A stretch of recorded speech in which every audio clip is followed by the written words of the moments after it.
Eh bien, bonjour les amis, j'espère que vous allez bien et soyez les bienvenus dans notre podcast à la Maison du Réveil. Alors aujourd'hui, nous avons c'est un thème assez spécial que nous avons puisque c'est un peu la première fois que nous allons faire une entrevue comme ça avec un invité spécial que nous aimons beaucoup. Mais avant d'introduire notre invité et avant d'entrer dans le vif du sujet, j'aimerais vous inviter à faire quelques petites choses, si ce n'est pas déjà fait, à vous abonner à notre chaîne YouTube en activant la cloche pour recevoir les notifications, également laisser un petit pouce et même quelques commentaires pour rebondir et pour interagir avec nous lorsque la vidéo sera postée. Alors pour rappel également, ce podcast est en partenariat avec lerevivaliste.com qui est un blog entièrement consacré au réveil et nous vous invitons à venir faire un tour dessus et à vous y abonner, c'est gratuit. Vous avez juste à laisser votre mail et vous recevrez un mail pour chaque nouvel article. Alors je vais lancer le générique et après nous allons commencer et nous allons entrer dans le vif du sujet.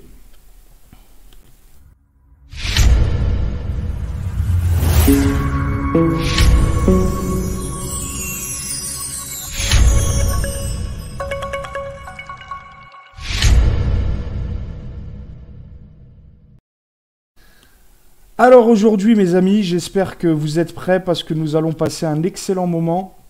Je le crois en tout cas, ça va être quelque chose de très très édifiant. Et avant d'accueillir notre invité, vous l'avez vu sur la description de la vidéo, Claude Payan qui est pasteur, musicien, écrivain que nous aimons beaucoup à la Maison du Réveil. Et avec son épouse Julia, ils bénissent le corps de Christ et le monde qui les entoure par le chant, par leurs écrits et leur ministère depuis maintenant un petit moment. Et nous aimons vraiment leur ministère et ce que le Seigneur fait au travers d'eux. Et avant d'accueillir Claude comme il se doit, je veux me permettre d'expliquer un peu le pourquoi de cette entrevue. Cette entrevue aura pour but d'écouter Claude et d'échanger avec lui au sujet de ses brochures qu'il a écrites. Il nous en dira un peu plus sur pourquoi ces brochures, etc. en introduction. Mais je crois ces brochures, elles sont vraiment pour un temps comme celui-ci. Et ce sont des brochures pour, je crois, notre saison, que nous soyons, quelle que soit la génération à laquelle nous appartenons, il y a un message pour le corps de Christ, un message plein d'espoir pour nous tirer vers le haut. Et il y en a tellement que nous avons décidé d'en faire quelques-unes ensemble. Sur sa page et sur ses réseaux, vous pouvez voir qu'il a en ce moment une présentation de différentes de ses brochures. Et ensemble, nous allons aussi avoir la grâce d'en présenter quelques-unes. Et aujourd'hui, nous allons parler d'une en particulier qui s'appelle « Vous avez dit prophétique ». Alors voilà, elle est juste ici. Bien sûr, je vous mettrai les liens pour que vous puissiez vous la procurer si ce n'est pas déjà fait. Mais en lisant cette brochure, je me suis rendu compte du besoin que nous avions d'être enseignés sur ce domaine qui est, semblerait-il, est mal compris, mais très très important, le domaine du prophétique. Il y a tout et n'importe quoi aujourd'hui et nous avons besoin d'un enseignement équilibré sur ce domaine. Alors sans plus attendre, nous allons ensemble accueillir le pasteur Claude pour le présenter et puis pour on puisse échanger avec lui. Claude, soyez le bienvenu. C'est un honneur et un privilège de pouvoir partager ces moments avec vous.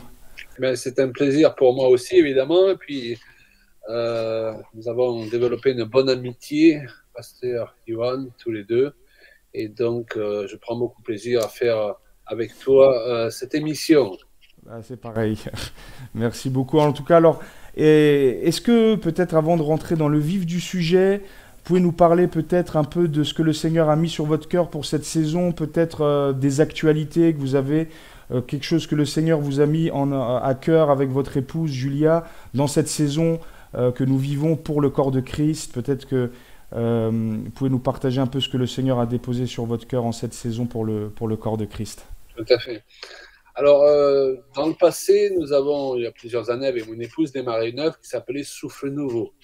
Et nous sentons aujourd'hui que c'est le temps pour un nouveau souffle nouveau, parce que Dieu veut nous faire rebondir de toute façon par rapport à tout ce que nous avons pu vivre, assimiler dans le passé. Il veut nous faire rebondir dans une dimension supérieure Nous, c'est tous ceux qui sont prêts à servir le Seigneur dans ces temps pour préparer, je dirais, le retour du Seigneur et pour préparer aussi l'épouse qui doit l'accueillir, parce que nous pensons qu'il y a une différence entre l'Église, grand E, et l'épouse, c'est-à-dire les disciples, ceux qui veulent se comporter, se laisser enseigner, se laisser transformer comme des disciples pour pouvoir vraiment former ce corps que Jésus vient chercher. Donc c'est le temps pour passer à la vitesse supérieure. Wow. Ce n'est pas un temps pour repartir en arrière, c'est un temps pour se porter en avant, même je dirais rebondir en avant. Et nous sommes dans cet état d'esprit avec mon épouse, la soixantaine passée. Notre idée n'est pas de s'appuyer sur les lauriers, entre guillemets, passés, mais de découvrir les choses nouvelles que Dieu a pour nous, et je crois qu'elles sont encore meilleures que les choses passées. Amen, amen, amen. Nous le croyons aussi, et c'est... Déjà, j'aimerais dire vraiment que vos brochures sont d'une qualité rare. Je ne dis pas ça parce que vous êtes notre invité, mais c'est assez rare pour être souligné. Pourquoi? Parce que personnellement, j'aime bien lire, j'aime beaucoup lire, un gros lecteur. Et personnellement, les gros livres en taille ne me font pas peur, mais j'ai remarqué que beaucoup de gros livres pourraient être encore meilleurs s'ils étaient justement moins gros et plus digestes. Est-ce que vous pouvez nous en dire un peu plus sur pourquoi pas des livres, mais pourquoi plutôt des brochures un peu fines, voilà, mais qui sont tout de même consistantes? Pourquoi vous avez décidé de faire ce genre de format? Premièrement, plus on ajoute de pages à un livre, plus on perd de lecteurs. Alors, j'ai écrit des livres aussi, mais je me suis rendu compte aussi qu'il y a beaucoup de gens qui ont du mal à lire un livre qui dépasse un certain nombre de pages. Et il ne faut pas oublier ces gens parce que le Seigneur les aime. Et on s'est rendu compte qu'en proposant aussi des brochures sous cette forme, 60 pages, certaines même 92, là, celles qu'on propose et qu'on commente aujourd'hui, eh bien, ces personnes qui n'ont pas l'habitude de lire arrivent à lire ces brochures parce qu'ils peuvent la lire dans une journée ou en l'espace de 2 ou 3 jours. Ça, c'est la première raison. Et la seconde, ou la seconde qui est la première, c'est que ce qu'on fait pour le ministère vis-à-vis de l'appel que Dieu nous a adressé doit justement correspondre à un appel. Ce ne doit pas être quelque chose qu'on fait parce qu'on a vu tel autre serviteur de Dieu le faire ou parce que d'un coup on a eu une bonne idée, tout simplement. Hein? Mais parce qu'on suit une directive du Saint-Esprit. Et il y a plusieurs années, alors que nous venions de finir une réunion que nous tenions, je crois que c'était dans la région de Valence, eh bien, à la fin de cette réunion, je me suis dirigé vers le stand sur lequel nous avions déjà des livres et des CD. Et là, j'y ai vu dans l'esprit des brochures que je n'avais pas encore écrites. Alléluia. Alors, qu'est-ce que j'ai fait? J'ai obéi à la vision parce que j'ai reconnu que cela venait des Seigneurs. Et il faut comprendre que dans l'écriture, eh bien, les visions, les songes, différentes formes de direction du Seigneur, prophétique, qu'on peut qualifier de prophétique dans un sens large du terme, eh bien, ça fait partie de la vie chrétienne normale. Et à plus forte raison, quand on est dans ce qu'on appelle le ministère, qu'on veut servir le Seigneur, l'idée n'est pas de faire comme l'autre, mais de comprendre ce que Dieu nous demande à nous personnellement, de suivre cette vision. Et c'est ce que j'ai fait à travers l'écriture de ces brochures. Wow. La transition est toute faite pour entrer dans le vif du sujet, puisque nous allons parler aujourd'hui du prophétique, et particulièrement cette brochure « Vous avez dit prophétique ». Et dans Acte 2, au verset 17 à 18, il est écrit « Dans les derniers jours, dit Dieu, je répandrai de mon esprit sur toute chair, vos fils et vos filles prophétiseront, vos jeunes gens auront des visions. » Donc on peut dire que vous êtes jeune, hein, parce que vous avez reçu une vision de ces brochures, et les vieillards auront des songes. Oui, sur mes serviteurs et sur mes servantes, dans ces jours-là, je répandrai de mon esprit et ils prophétiseront. Pasteur Claude, on voit que dans la première prédication de Pierre, la première chose qu'il fait pour expliquer la Pentecôte, il prend ce texte de Joël et il met en avant le prophétique. Est-ce que vous pouvez, pour commencer, nous en dire plus sur justement le prophétique et le rôle du prophétique dans l'Église et dans le corps de Christ? Oui, donc comme tu viens de le mentionner, le prophétique est le signe par excellence qui caractérise la nouvelle alliance et le fait que l'Esprit de Dieu est répandu sur son peuple et vient habiter toute personne qui accepte un jour Christ comme sauveur personnel. C'est pourquoi l'apôtre Paul, plus loin, dira « Je désire que vous prophétisiez tous. » On a du mal aujourd'hui à trouver une église où tout le monde prophétise. Parce que justement, on a fait parfois de ce don quelque chose de particulier, d'à part, peut-être réservé à une élite. Or, c'est le signe par excellence qui est supposé accompagner toute personne authentiquement née de nouveau. Simplement, les gens n'ont pas toujours appris comment prophétiser, c'est-à-dire transmettre leur inspiration. Chaque chrétien né de nouveau est capable de prophétiser parce qu'il a en lui l'esprit du Seigneur. Prophétiser signifie transmettre son inspiration. Alors, c'est dans un sens large, parce qu'on peut transmettre son inspiration par une parole prophétique qui sort de la bouche, on peut la transmettre par des gestes, on peut la transmettre par des danses. Le jour de la Pentecôte, il y avait plusieurs manifestations ce jour-là qu'on peut toutes qualifier de prophétiques. Lorsqu'on est à l'écoute du Seigneur qui nous donne une vision, bien c'est prophétique. Hein? Amen. Et donc, il est important d'encourager le peuple de Dieu à rentrer dans une nouvelle dimension du prophétique, mais cette brochure a deux objectifs. Premièrement, encourager donc chaque enfant de Dieu à devenir prophétique, parce que c'est sa vocation, mais d'un autre côté, nous mettre en garde, parce que si on ne respecte pas le code de la route, vous savez, c'est comme quand on conduit une voiture, eh bien, c'est pas parce qu'on a le permis, si on prend des sens interdits, on va avoir des accidents quand même. Et nous voyons qu'il y a beaucoup d'accidents au sein du peuple de Dieu, malheureusement, parce que souvent est mal mis en application le prophétique et les règles qui doivent l'accompagner, dont nous allons certainement parler tout à l'heure, ne sont pas respectées par un grand nombre de personnes qui prophétisent ou qui prétendent prophétiser. Tout à fait, tout à fait. Et c'est vraiment très important ce que vous dites, parce que je connais, on en connaît tous, des chrétiens qui ont une mauvaise image du prophétique à cause de peut-être de mauvaises expériences ou des choses qui se sont passées qui n'avaient rien à voir avec le prophétique biblique, le prophétique du royaume de Dieu, le prophétique de Christ, mais qui avaient plus à voir avec autre chose, peut-être une transmission d'une autre inspiration, peut-être charnelle, voire même démoniaque parfois, ou peut-être juste mentale. Enfin, vous allez nous en dire plus. Mais vous savez, dans votre brochure, il y a énormément de choses, on ne pourra pas tout aborder, et on laissera au lecteur le soin de pouvoir se procurer la brochure s'ils veulent aller plus en profondeur. Mais à un moment donné, vous parlez de ce que Paul dit aux Thessaloniciens en disant « Ne méprisez pas les prophéties ». Donc, on peut en déduire que quand Paul dit ça aux Thessaloniciens, ce n'est pas parce qu'il ne méprisait pas justement les prophéties, mais parce que peut-être il avait vu que dans cette église, il y avait un mépris pour la prophétie.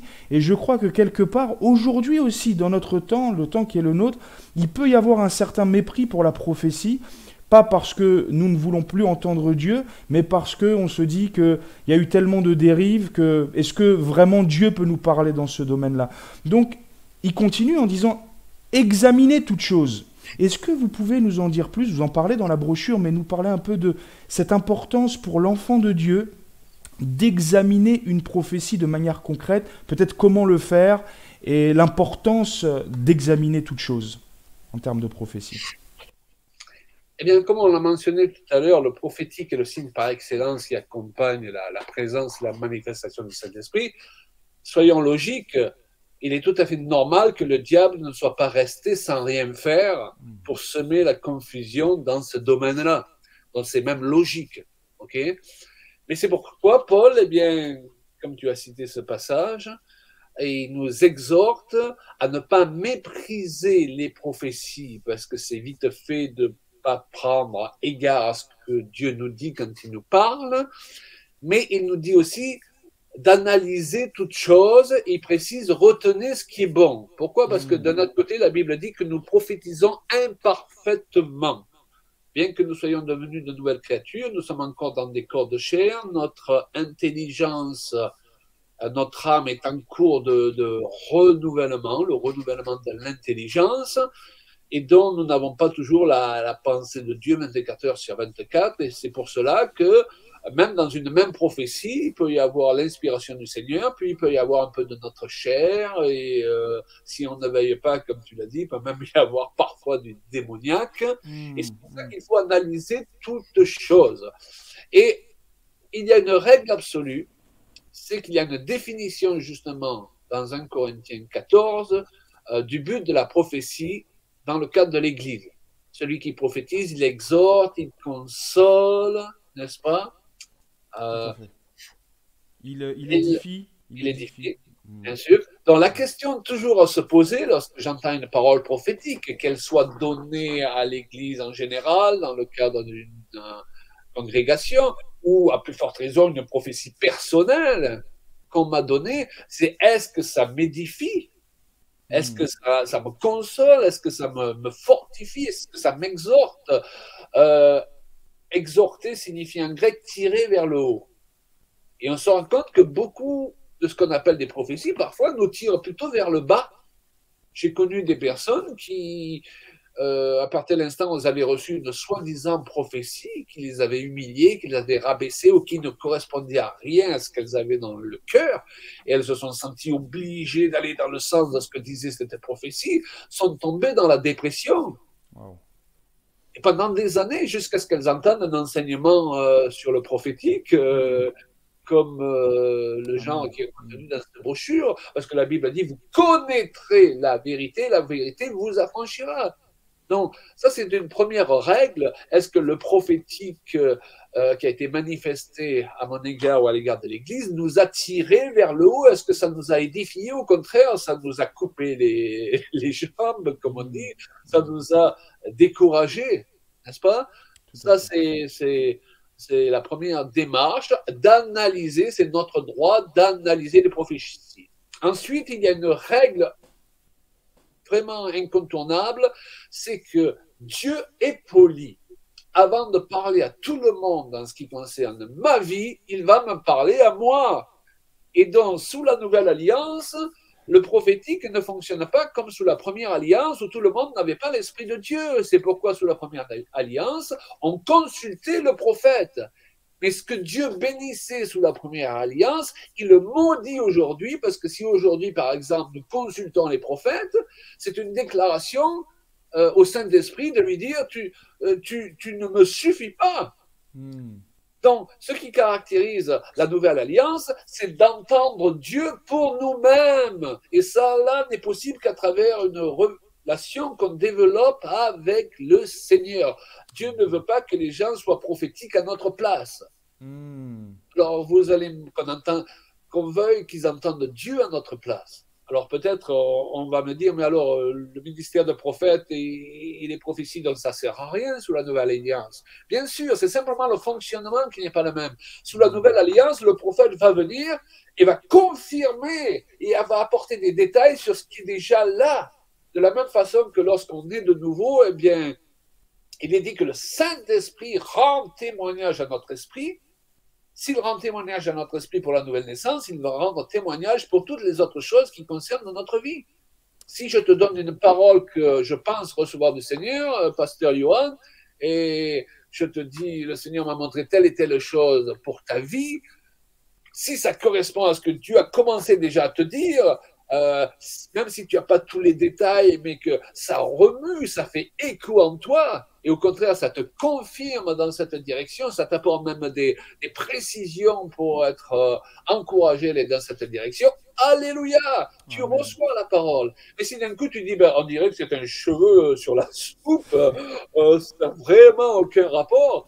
Et on a vu des personnes qui se marient sur prophétie, alors qu'elles ne sont même pas amoureuses de la personne avec qui la prophétie leur dit de se marier. On a vu des personnes qui partent en Afrique comme missionnaires sur prophétie, alors qu'elles ne l'ont pas reçu personnellement de la part de Dieu, et ça finit toujours en catastrophe, parce qu'on ne respecte pas les règles du prophétique sous la nouvelle alliance. Sous la nouvelle alliance, le fondement, c'est que j'apprends à entendre Dieu par moi-même et pour moi-même, et le prophète et les prophéties viennent confirmer, viennent détailler, viennent élargir la vision justement pour m'aider à faire croître la graine que j'ai déjà reçue. Et si je ne l'ai pas reçue, ces prophéties-là ne viennent absolument rien arroser. Hein.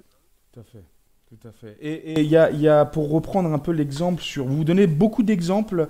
Il y a même un ton d'humour dedans à un moment donné sur comment ça fonctionne dans certaines églises. Un se lève et parle du petit troupeau, l'autre il parle de ce qu'il a, voilà, il a mangé trop hier soir et peut-être qu'il veut se décharger, etc. Et vous parlez à un moment donné, justement pour rebondir sur ce que vous dites sur les fameuses prophéties en ce qui concerne le mariage, qui est aussi une règle absolue par rapport à ça, c'est que lorsque Dieu va parler à l'un, il va aussi parler à l'autre. C'est la moindre des choses. Voilà. Et parfois, un dit avoir reçu et l'autre n'a pas reçu.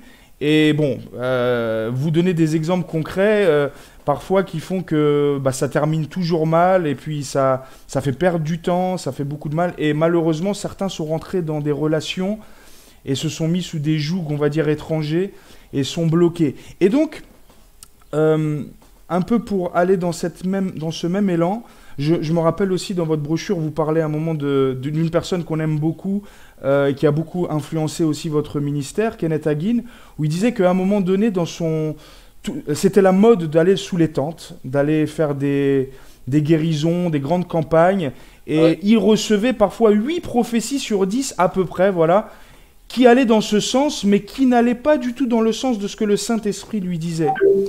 Et je me dis quand même qu'il faut une certaine intimité avec le Seigneur pour pas tomber dans le piège de dire c'est Dieu qui est en train de me parler malgré que j'ai pas reçu cette chose-là dans mon cœur. Et on peut arriver à ce terme-là que vous appelez là c'est un peu plus extrême et plus dangereux, de la sorcellerie charismatique et du contrôle et de la manipulation via la prophétie. Ça existe beaucoup dans les églises, Pasteur Claude. Il y a beaucoup de pasteurs qui manipulent leurs brebis, alors consciemment ou inconsciemment des fois, parce que vous dites aussi qu'une mère, à un moment donné, j'ai beaucoup aimé ce que vous dites une mère manipulera son enfant, mais le fera par amour, mais l'amour ne sanctifie pas la manipulation. Donc il y a des pratiques à totalement... on doit garder nos cœurs de certaines ambitions ou de certains désirs de voir les autres peut-être auprès de nous, rester, etc., pour pouvoir voir l'esprit prophétique agir avec pureté, voilà, je dirais. Qu'est-ce que vous pouvez nous dire sur un peu ce terme de manipulation, de sorcellerie charismatique via la prophétie, que vous avez dû voir beaucoup dans le ministère et autour de vous? Alors, ce n'est pas toujours intentionnellement, comme on l'a dit, si on n'a pas appris les règles, parfois, on commence à avancer avec ce qu'on a appris dans le monde et on met, je dirais, Jésus à la sauce du monde. Et ce qui se passe, c'est que les principes du monde et les principes bibliques sont complètement opposés. La Bible dit, là où est l'Esprit du Seigneur, là se trouve la liberté, tandis que dans le monde, une bonne partie des relations entre les personnes, et même dans les couples, sont basées sur la manipulation. Or, la manipulation vient du principe, même si le mot semble un peu fort pour certaines personnes qui nous écoutent, mais c'est la vérité, vient du principe de sorcellerie. Qu'est-ce que c'est la sorcellerie? C'est chercher à pousser une personne à faire quelque chose qu'elle ne ferait pas de par sa propre autorité si elle était en pleine possession de ses moyens. Wow. Donc je la mets sous pression de ma prophétie. Et quelqu'un, par exemple, qui est bien intentionné, qui veut plaire à Dieu, qui est nouveau converti ou qui n'a pas appris ces choses que nous partageons tous les deux maintenant sur le prophétique, eh bien, c'est d'une manière sincère qu'il va vouloir tellement plaire à Dieu qu'il va obéir même à une direction qu'il ne ressent pas dans son cœur. Et il devient une marionnette qu'on contrôle. Et je dirais que certaines églises, même qui ont beaucoup de membres, sont dirigés par un principe de manipulation. Il y a des lieux où les gens ont peur de quitter leur église parce qu'ils sont menacés de ce qui va leur arriver s'ils se déplacent de dessous la soi-disant hyper couverture spirituelle sous lesquelles le grand ministère les a mises. Et là, on a l'impression que c'est un langage de secte. Là où notre appel en tant que serviteur de Dieu, en tant que personne prophétique, c'est de libérer les gens dans leur appel, c'est pas les soumettre à notre ministère, c'est pas les soumettre à notre volonté. La Bible nous dit que Satan travaille comme ça. Il cherche à soumettre les hommes à sa volonté. Donc faites toujours attention lorsqu'une personne veut vous soumettre à sa volonté. Wow. J'aime ma femme, mais je ne veux pas la soumettre à ma volonté. Je veux qu'on prenne ensemble des décisions. Elle a le droit de ne pas être d'accord avec moi. Il n'y a rien de dramatique et je n'ai pas à essayer de la contrôler ou elle de me manipuler pour me faire aller dans la direction où elle veut aller. La relation doit être saine. Et c'est quelque chose qu'il faut redécouvrir au sein de toute une catégorie du corps de Christ, c'est le fait d'assainir nos relations. Et le prophétique, il bascule lorsque justement on ne respecte pas ces règles, et ces règles, je dirais, élémentaires normalement, les règles de la liberté, du respect de l'autre. Et donc, pour évoluer dans le prophétique, ça demande de l'humilité. Beaucoup de gens ne veulent pas qu'on remette en question ce qu'ils prétendent recevoir. L'Éternel a dit un point, c'est tout. Non, ça nous est tous arrivé de penser que Dieu nous a parlé. Et puis on s'est rendu compte le lendemain que ça venait pas de Dieu, n'est-ce pas? Tout à Hein? fait. Tout à Donc, fait. on est en formation, on apprend, et si un jour on a une parole sur une personne et la personne nous répond, et il faut oser maintenant répondre à ces gens qui parlent sur nos vies alors qu'ils se trompent, eh bien non, ça ne correspond à rien du tout. Mais il faut avoir l'humilité de dire, mais je me suis trompé, je vais revoir ma copie, je vais redévelopper ça. Et c'est une question d'humilité. Et plus on cherche à s'élever, la Bible dit, et plus on utilise parfois les grandes phrases, l'Éternel m'a dit, Dieu t'a dit, et tu ne discutes pas la chose, mais bien sûr, l'apôtre Paul, il nous dit d'examiner toutes choses. En d'autres termes, il nous dit discuter la chose si elle ne vous convient pas. Et il précise, retenez ce qui est bon. C'est-à-dire, dans une même parole, il peut y avoir, je l'ai dit tout à l'heure, la pensée de Dieu, mais on peut être juste dans le fond et faux dans la forme. Wow. Wow. On peut être juste dans le fond, mais ne pas donner la parole au bon moment. Parce qu'on imagine que prophétiser, c'est être sous une espèce d'onction incontrôlable. Je prophétise. La Bible dit l'esprit des prophètes est soumis aux prophètes. Régulièrement, des personnes donnent une réelle inspiration, mais au mauvais moment. Si par exemple je suis dans une fête, on célèbre la naissance d'un enfant, on se réjouit ensemble autour d'un repas et quelqu'un se lève et donne une prophétie sur les tribulations de la fin des temps, peut-être qu'il est juste dans sa prophétie, mais ce n'est pas le moment. Je veux dire, parfois nous sommes des enfantins avec les choses de Dieu. C'est pourquoi Jésus il a dit que parfois même les gens de ce monde sont parfois plus sages que les fils du royaume, parce qu'il y a une sagesse aussi dans ce monde. Dans ce monde, il y a des choses qu'on ne va pas faire au mauvais moment, c'est malséant. Mais parfois, on imagine qu'être prophétique, c'est partir dans tous les sens. Mais le prophétique, ce n'est pas du vent. Ah oui, c'est le vent de l'esprit, mais c'est pas du vent comme cette expression qui dit que le vent, oh, ça mène nulle part. C'est pas du vent, c'est le vent de l'esprit qui va justement remettre en place ce qui est désordonné. Amen. Or, nous avons parfois affaire à un prophétique qui désordonne tout. Tout à fait. Or, quand ça vient de Dieu, ça m'aide à me construire. On l'a dit tout à l'heure, ça me tire vers le haut. Si quelque chose est désordonné dans ma vie, ça va m'aider à l'ordonner. Après avoir été au bénéfice du prophétique qui vient d'en haut, ma vie va être plus ordonnée, va être plus structurée, va être plus fortifiée, encouragée. Mais si tout est désordonné et ça me place dans la confusion, soyons clairs, Dieu n'est pas l'auteur de la confusion, nous dit l'Écriture. Ce prophétique-là, nous n'en avons pas besoin et nous n'avons pas à le recevoir. Et il faut apprendre aujourd'hui à dire à certaines personnes, non, je ne reçois pas, non, tu te trompes, non, je ne me soumets pas à ce ministère, parce que ce n'est pas la liberté d'esprit que je ressens derrière ces choses-là. C'est un asservissement. Et quand on n'accepte pas d'être repris quand on se trompe, là, on s'ouvre à des mauvais esprits. Parce qu'on est dans la désobéissance.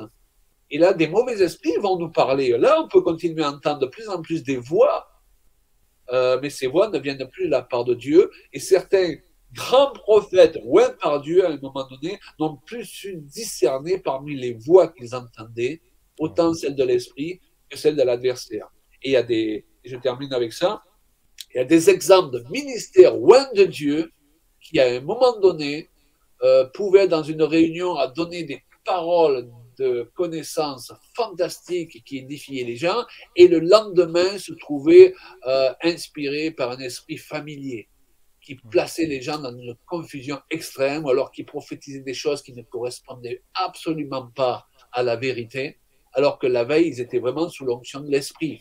Et c'est ce que j'appelle dans un autre livre, être sous deux esprits. C'est possible. La Bible nous montre qu'il y a des cas comme ça, où des personnes, eh bien, un jour sont sous l'onction de l'esprit, et le lendemain, eh bien, sont sous une inspiration démoniaque.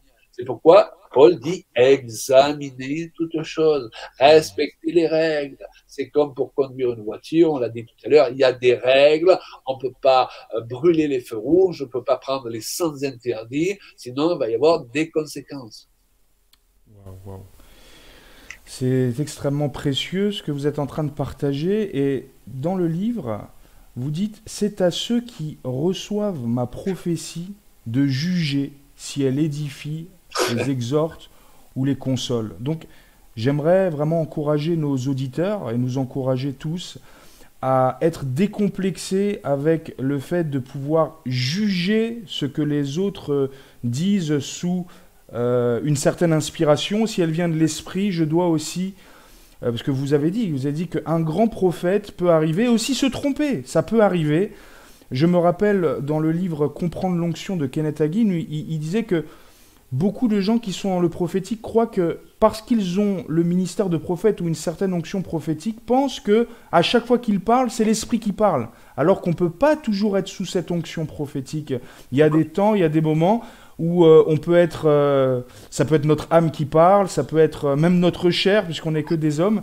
Et donc, il est important, mes amis, de juger la prophétie à la lumière de la parole et dans la prière, et ne pas donner foi à toute inspiration qui viendrait vouloir se poser sur nos vies, parce que si le prophétique est comme un vent qui nous apporte de l'ordre, eh ben, ça peut aussi, s'il n'est pas de Dieu, apporter le désordre. Et comme vous l'avez dit en introduction tout à l'heure, beaucoup de gens, des années plus tard, se sont rendus compte qu'ils étaient liés par un esprit qui était venu par une fausse prophétie. Alors, pour commencer, vous vouliez dire quelque chose peut-être sur ça? Ou je peux continuer? Continue. Ok. Alors, parce qu'il y a tellement de choses à dire, et c'est vrai que j'aimerais vraiment vous laisser libre cours à ce que vous avez dans le cœur, mais on va revenir aussi sur le positif, parce que vous avez dit quand même que c'est non seulement mettre en garde le peuple de Dieu, et je pense qu'on a bien donné des bons éléments pour aller plus loin dans cette brochure lorsque les gens vont la lire, sur la mise en garde, mais maintenant aussi on veut encourager les gens à aller se réconcilier peut-être avec le prophétique, ou découvrir ou redécouvrir ce prophétique de Dieu dont nous avons lu dans Acte 2 tout à l'heure. Il y a un chapitre vers la fin de la brochure qui s'appelle « Garder le prophétique à la bonne place ». Est-ce que vous pouvez nous en dire un peu plus à ce sujet? Quelle est la bonne place du prophétique? Parce que beaucoup de gens, une fois qu'ils entrent dans le prophétique, voient le prophétique partout. Alors je ne dis pas que Dieu n'est pas... bien sûr que le prophétique peut être dans plusieurs formes, mais il y a un équilibre quand même à avoir dans le prophétique. Qu'est-ce que veut dire garder le prophétique à la bonne place, Claude? Voilà, tu as déjà entamé le sujet. En fait, j'en profite pour dire aux chrétiens qui nous écoutent, attention à cette habitude que nous avons parfois à ne parler que par Dieu m'a dit, Dieu m'a dit, Dieu m'a dit. Certaines personnes, et ça nous est tous arrivé, entendent la voix de Dieu clairement, c'est confirmé, ils prennent de l'assurance, et ça c'est une bonne chose, ça va leur permettre d'avoir justement de l'assurance pour aller plus loin dans le prophétique, mais à partir de là, comme tu l'as mentionné sous une autre forme, ils pensent que toutes leurs pensées d'un coup, c'est Dieu m'a dit, Dieu m'a dit, Dieu m'a dit. Or le prophétique, il doit rester à sa place, c'est important, peut-être de perdre l'habitude des Dieu m'a dit, parfois avoir un peu plus d'humilité, je ressens telle chose, analysez-le, je pense que Dieu voudrait cela, mais je peux me tromper, pourquoi pas. Vous savez, si on vient avec trop, Dieu résiste aux orgueilleux et fait grâce aux humbles. Si on est toujours là, Dieu m'a dit, et que les gens au bout d'un moment se rendent compte que c'est pas toujours Dieu, ils vont plus nous écouter même lorsque Dieu nous parle. Wow. Parce que le prophétique, on l'a sorti de sa fonction première. Hein. Je crois que c'est quelque chose qui est important à réaliser. Ensuite, restons dans le cadre de notre sphère d'autorité. Sachant aussi que le prophétique, il fonctionne par rapport à l'appel que Dieu est sur notre vie. Si j'essaye d'être prophétique comme un autre est prophétique, je me dis, tiens, je veux faire comme pasteur Johan, mais pasteur Johan, il est utilisé par Dieu dans une manière particulière qui lui est propre à cause de sa relation personnelle avec Dieu, qui n'est pas la même que la mienne. Donc, pasteur Johan, quand il va peut-être parler sur telle chose ou faire tel style de choses, il va être prophétique. Et moi, je vais essayer de faire la même chose. Je ne vais pas être sous l'onction de l'esprit. Ça va juste être une copie. Parfois, on est des perroquets spirituels. On essaie de refaire ce que les autres font parce que ça marche pour eux. Or, il y a un merveilleux enseignement que Jésus lui-même, le Fils de Dieu, Dieu marchant sur terre, nous a donné. C'est lorsque deux frères sont venus le trouver pour lui dire, enfin un frère plutôt des deux est venu le trouver pour lui dire, dis à mon frère de partager l'héritage parce qu'il ne veut pas le partager. Et Jésus aurait pu lui dire, hé, je suis le Fils de Dieu, je décide tout comme je veux, quand je vais aller trouver ton frère, on va régler l'affaire. Et il dit, je n'ai pas été établi pendant le temps où je suis sur cette terre, j'ai une fonction, j'ai un appel particulier de la part du Père, et je ne vais pas dévier de cette fonction. Wow! Quelle humilité à la fois! Et donc, il reste sous l'onction qui correspond à l'appel qu'il a reçu pour la période où il l'a reçu. Et parfois, au sein du corps de Christ, nous voyons beaucoup d'hommes de Dieu qui veulent faire la loi partout. Ils débarquent dans votre église et ils veulent tout vous enseigner. Ils veulent vous expliquer comment faire. Souvent, ils n'ont jamais tenu une église eux-mêmes. Ils sont mal placés pour ça. Ok. Ils sont dans le corps de Christ, ils veulent faire la loi dans les églises traditionnelles, ils parlent sur les réseaux sociaux, et ils ont des paroles soi-disant dites prophétiques qui sortent du cadre de leur appel. Qui les a établis pour ça? Chaque fois que je sors du cadre de mon appel, si j'étais à l'écoute du Saint-Esprit, il me dirait, mais qui t'a établi pour faire ça? Donc Dieu ne confirme que ce qu'il nous a demandé de faire et n'est prophétique dans notre vie que ce qui correspond à l'appel qu'il nous a adressé. Sinon, on sort du cadre qui est le nôtre. Quand on dit que c'est l'onction qui brise les jougs, c'est l'onction que Dieu m'a donnée pour briser les jougs qu'il m'a appelé à briser. Il a donné d'autres onctions à d'autres personnes pour briser d'autres jougs. C'est pour ça qu'il faut qu'on apprenne à fonctionner ensemble, parce qu'aucun de nous ne peut être prophétique dans tous les domaines qui forment la vie chrétienne, qui forment le ministère. Nous avons besoin les uns des autres, parce que Dieu va t'utiliser, pasteur, avec plus d'efficacité que moi dans certains domaines. Pourtant, je vais faire les mêmes prières et les mêmes déclarations d'autorité, ça ne marchera pas de la même façon. Et moi, Dieu va m'utiliser dans d'autres domaines où si tu essayes simplement de copier, ça ne marchera pas pour toi alors que ça marche pour moi. Parce que c'est l'onction qui brise les jougs et l'onction correspond à l'appel que Dieu nous a adressé. Et chaque fois que nous sortons de cet appel, nous sortons de dessous notre onction. Et c'est pour ça que c'est dangereux, c'est qu'on va peut-être faire les mêmes gestes, prononcer les mêmes sortes de paroles, mais tu le disais tout à l'heure, ça va être dans la chair. Et Jésus a dit qu'il n'y a rien de bon dans la chair.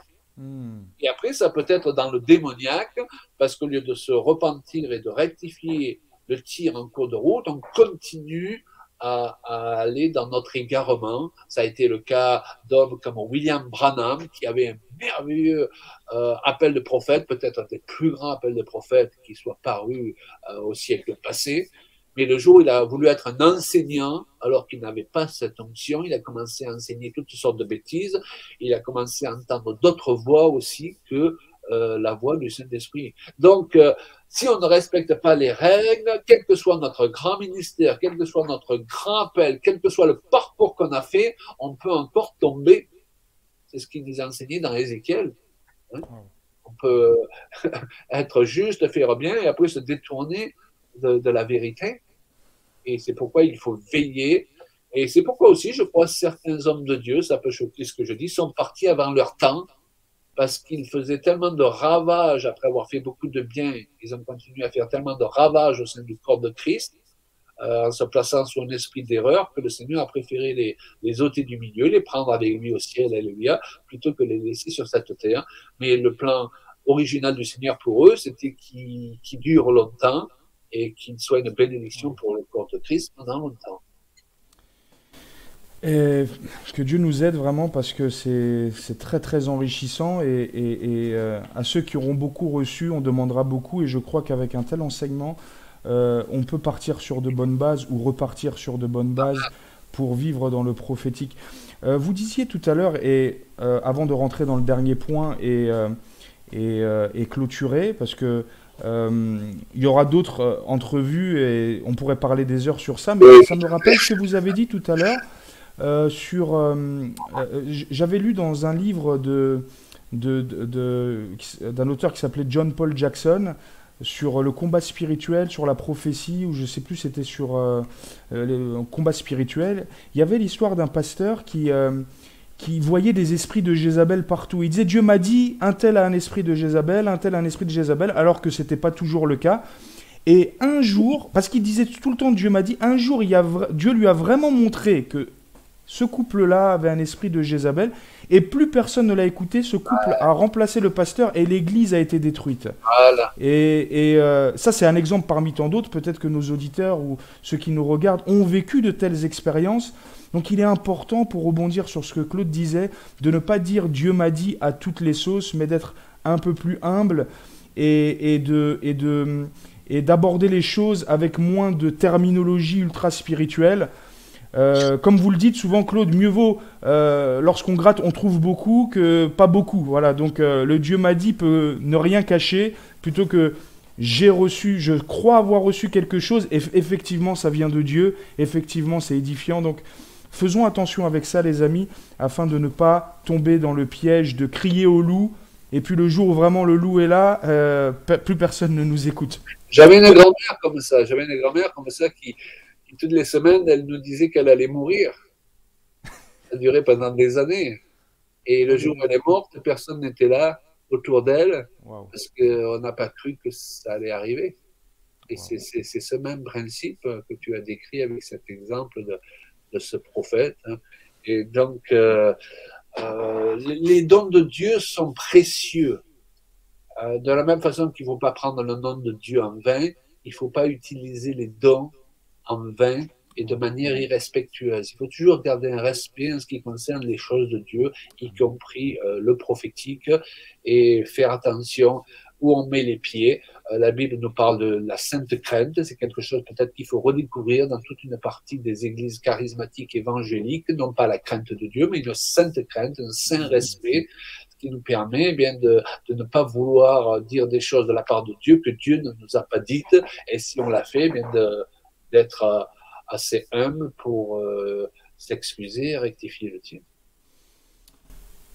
Pour finir, Claude, vous dites que nous devons apprendre, parce que c'est un peu le sujet majeur du livre, son essence, apprendre, nous les enfants de Dieu, à être plus prophétiques. On en a besoin dans cette fin des temps, là où le monde pullule de plus en plus d'occultisme, de faux surnaturels, de contrefaçons spirituelles. Le plan de Dieu est que l'Église soit prophétique. Et tout enfant de Dieu, dans son essence, est prophétique, mais parfois, certains dons semblent dormir. Alors, on n'est pas tous appelés à être prophètes, mais on est tous appelés à manifester une dimension prophétique, voilà, sous quelque forme soit-il, plus ou moins forte selon l'appel de Dieu sur nos vies. Donc, certains dons dans les enfants de Dieu peuvent soit dormir, soit être enfouis, soit ne pas bien être activés. Pouvez-vous nous partager, pour finir, quelques recommandations pour être plus prophétique à la lumière des Écritures? Alors, il y a un équilibre à trouver entre oser, parce que si on n'ose jamais, on ne développera jamais. La Bible nous dit, va avec la force que tu as, et parce que c'est dans la marche que notre don se développe, et puis être prudent. Donc, à l'écoute de notre Zoom, là, on ne veut pas que les personnes aient d'une peur du prophétique. N'est-ce pas? C'est pas l'idée. On veut les encourager à vouloir entrer dans une dimension supérieure du prophétique. On veut encourager les églises à remplir cette condition dont parle l'apôtre Paul. Je désire que vous prophétisiez tous. Alléluia. Amen. Bon, j'ouvre une parenthèse pour dire qu'il ne s'adresse pas à une église de 5000 membres, sinon on démarrait à prophétiser le lundi, on finirait la semaine d'après. Donc, il s'adresse à des petits groupes, des petites églises où tout le monde peut ouvrir la bouche à un moment donné ou faire quelque chose qui est prophétique. Donc, il faut oser. Maintenant, il faut être dans un contexte, et en tant que pasteur, je ne peux que t'encourager à créer ce contexte dans lequel les gens ont le droit de s'exprimer. OK? Maintenant, d'un côté, ils doivent avoir le droit de s'exprimer. D'un autre côté, si on leur donne le droit de s'exprimer, nous, on doit avoir le droit, en tant qu'autorité, de les reprendre. Il faut que ça marche dans les deux sens. Mais être dans un contexte où quelqu'un qui a d'un coup le fort sentiment qu'il devrait se mettre à danser puisse danser sans qu'il sente que tout le monde le regarde, mais qu'est-ce qu'il fait celui-là, ou etc. Parce qu'il y a des danses prophétiques. C'est même Kenneth Hagin que tu as cité tout à l'heure. Il cite des périodes de réveil où des gens se mettaient à danser et à un moment donné, ils étaient tellement sous l'onction de l'esprit qu'ils touchaient plus terre. Dans la lévitation, c'est pas réservé au domaine occulte qui n'est qu'une copie des choses du Saint-Esprit. Et c'est là que c'est malheureux, c'est que souvent les gens connaissent mieux les manifestations occultes que les manifestations du Saint-Esprit. Et souvent, quand le Saint-Esprit se manifeste, ils disent « Ah, ça c'est de l'occultisme ». Mais non, l'occultisme est une copie des choses du Saint-Esprit. Simplement, nous nous sommes tellement éloignés de ces choses pendant des années, nous avons voulu devenir tellement respectables que certaines personnes n'osent plus bouger dans nos églises, de peur d'être jugées. Il faut que les gens sachent qu'on a créé un contexte en tant qu'autorité dans lequel ils ont le droit de se tromper. On ne va pas leur tomber dessus et leur chasser 1000 démons parce qu'ils se sont trompés. Mais d'un autre côté, on va les reprendre et leur dire continue à prophétiser. Mais là, tu vois, ce que tu as dit, c'était de Dieu, mais après, tu en as rajouté. Tu as voulu enjoliver, tu as voulu faire bien et ça partait dans tous les sens. Voilà. Mais continue à parler, tire enseignement de ce qu'on t'a dit parce qu'on est tous en train d'apprendre. Quelqu'un posera la question, mais on peut apprendre à prophétiser, bien sûr. Est-ce qu'on n'apprend pas à aimer chaque jour? On apprend à libérer notre autorité, on apprend à vivre. C'est un atelier, la vie. Il faut nous-mêmes créer des églises qui soient des ateliers où on apprend à grandir et à grandir dans la prophétique. Et pourquoi est-ce que c'est important?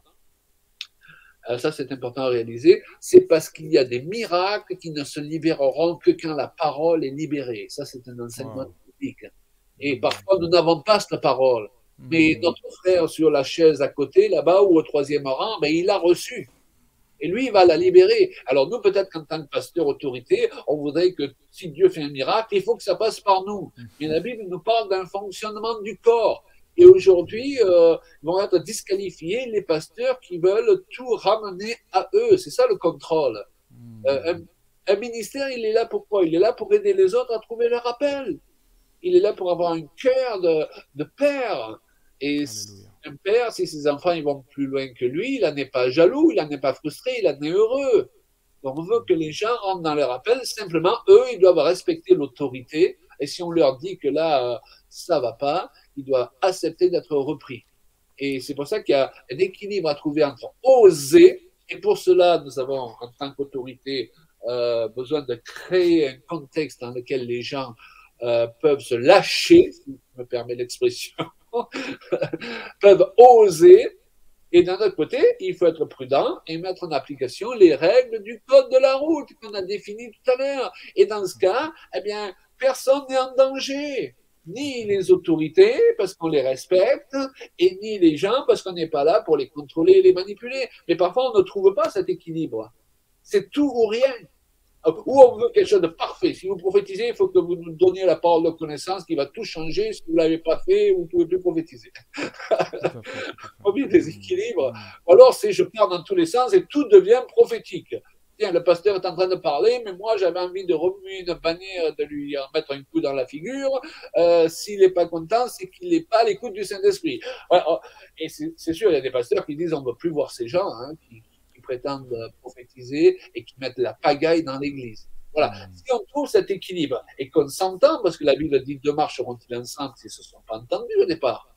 Il faut que tu t'entendes avec ton église. Quand tu veux l'amener plus loin, il faut que tu fasses comme un contrat. Voilà. On va aller dans cette direction. Moi, je décide de vous donner plus de liberté, mais vous décidez de ne pas faire n'importe quoi et de pouvoir être repris par l'autorité. Et dans ce cas, on va avancer ensemble, personne n'est en danger, alléluia. Et c'est ça la liberté de l'esprit. Amen, amen, amen. Waouh, c'est tellement enrichissant, Claude. Alors, avant de nous laisser, j'aimerais vraiment vous demander de prier pour, si vous le voulez bien, pour les personnes qui suivront cette vidéo. Quel que soit le temps où ils la suivront, peut-être que des gens tomberont sur ça beaucoup plus tard après sa sortie. Tout à l'heure, vous avez parlé de quelque chose qui a résonné dans mon cœur en tant que pasteur, mais je crois que c'est valable pour chaque personne de créer quelque part un contexte, quelque part une atmosphère pour que le prophétique puisse se manifester, bien sûr avec sagesse. Ça demande beaucoup de maturité. Et je me rappelle de cette histoire dans la Bible qui m'a toujours marqué où lorsque Samuel prophétise justement sur Saül, après qu'il a été oint roi, il lui dit tout un tas de paroles, et puis il lui dit à un moment donné, tu vas rencontrer des prophètes qui vont descendre de la montagne avec des instruments, et quand tu vas les rencontrer, tu vas commencer à prophétiser. Donc je crois qu'il y a un environnement aussi qui favorise l'esprit prophétique, une culture, un contexte, comme vous l'avez dit, peut-être ramener ces chrétiens qui nous suivent dans des bons endroits, de créer aussi un bon contexte dans leur foyer, dans leur maison pour entendre la voix de Dieu, avec un enseignement équilibré. Et j'aimerais vraiment, si vous le voulez bien, vous demander de prier pour libérer ces choses dans nos vies. Pasteur Claude, s'il vous plaît. Amen, tout à fait d'accord avec toi. Seigneur, nous prions dans le nom précieux de Jésus-Christ. Nous savons qu'il y a des temps nouveaux qui sont devant nous. Nous savons aussi que toi, tu ne veux laisser personne derrière. Tu veux que personne ne soit là sans être utilisé par le Saint-Esprit. Et donc, ce sont aussi nos choix qui vont définir ce que nous allons vivre. Et nous te demandons la sagesse pour ceux qui nous écoutent, pour qu'ils fassent les bons choix, les choix de l'humilité, mais les choix aussi d'oser, les choix d'aller de l'avant, les choix de se propulser dans une nouvelle dimension avec ta sagesse, parce que sans ta sagesse, nous ne pouvons rien. Je prie un renouvellement du Saint-Esprit, de l'onction de Dieu dans leur vie, dans nos vies, à Pasteur Johan et moi-même. Et je crois que tu vas utiliser ce temps que nous avons là de partage et d'enseignement pour bénir un grand nombre, parce que tu le dis dans ta parole, vous connaîtrez la vérité vous affranchira. Qu'à travers cet enseignement, plusieurs soient stimulés, non pas à repartir en arrière, mais à être propulsés en avant dans ce que Dieu a pour eux, et pour qu'ils soient un instrument de bénédiction pour l'église dans laquelle ils se trouvent, ou pour les gens qui les entourent, au nom de Jésus-Christ. Amen. Amen, amen, amen. Derrière votre écran, vous pouvez dire Amen aussi si vous êtes d'accord avec cette prière. Pasteur Claude, merci beaucoup. Vraiment, on a passé un excellent moment. La bonne nouvelle pour nos auditeurs, c'est que il va y avoir une petite série sur différentes brochures que nous avons à cœur de partager. Ça sortira peut-être une fois par mois selon les disponibilités de Claude. Mais toujours est-il que nous vous demanderons de partager cette vidéo autour de vous si elle vous a fait du bien. Et puis, comme je vous l'ai dit, de vous abonner, de laisser un commentaire dans le lien de la description de cette vidéo. Je vais vous mettre le lien CJP Diffusion. Vous pouvez trouver toutes les brochures de Claude et de Julia Payan. Je vais vous laisser aussi son Facebook, enfin tous les liens sur lesquels il communique. Et vous pourrez le suivre et avoir plus en profondeur. Parce qu'on a parlé de pas mal de choses, ça passe tellement vite, mais il y a encore beaucoup d'exemples de choses voilà, dans cette brochure sur le prophétique. Et donc, n'hésitez pas à vous la procurer dès que vous le pourrez. Voilà, nous allons vous souhaiter une bonne journée, les amis, et à très très vite pour un prochain podcast. Que Dieu vous bénisse. Soyez bénis.